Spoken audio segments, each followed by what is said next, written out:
In our previous lab, we have deployed pods across different namespaces and saw how Kubernetes allows them to communicate freely by default.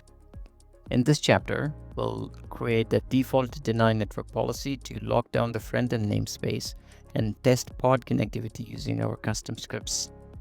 Our goal is simple: deny ingress communication for every pod in the front-end namespace. Here is how we break down the YAML configuration. For the header section, let's keep the API version and kind as usual. For the metadata section, let's name the policy as frontend deny ingress and target the frontend namespace.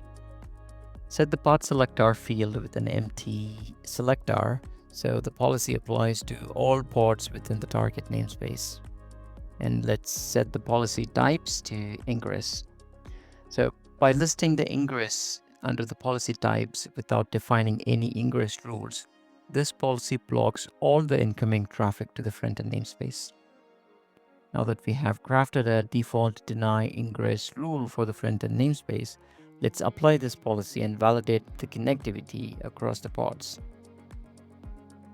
We'll first check if the network policies are applied successfully to the correct namespace by running the command kubectl get netpol in the frontend namespace. Yes, the policy is created. Now let's validate if the applied policy works as desired. So the script is running, but by this time we clearly see that all the inbound traffic to the web app pod in the frontend namespace is blocked by this policy, and the outbound traffic remains unaffected. So we will repeat this exercise now with few tweaks to block all the outbound traffic in the frontend namespace. So let's bring in the same YAML template to craft our network policy. So the API version and the kind remains unchanged. Let's name this policy as default deny egress, and the namespace should be frontend.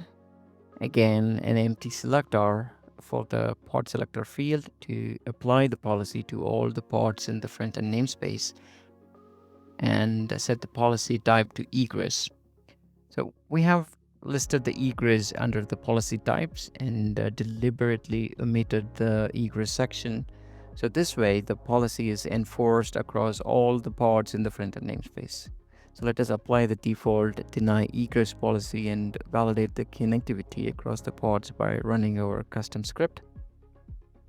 And we can clearly see the results that the web app pod inside the frontend namespace is completely isolated, and all the communication between other pods still remains unaffected. We have applied the default ingress and egress network policies against the frontend namespace to restrict both the inbound and outbound communication for all the pods in the frontend namespace. So there are a few considerations we need to factor in. And network isolation could be done either through backlisting or whitelisting approach. So the default deny policies are used as a best practice to knock down all the communications in first place. Once this baselining is applied, you can then add the whitelist on top of it to create exceptions. This way, you block everything first and then allow only those trusted connections.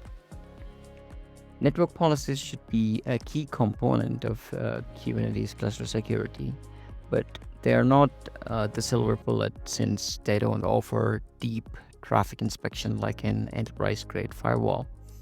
However, by enabling only trusted connections between the resources, you effectively reduce the attack surface of the cluster.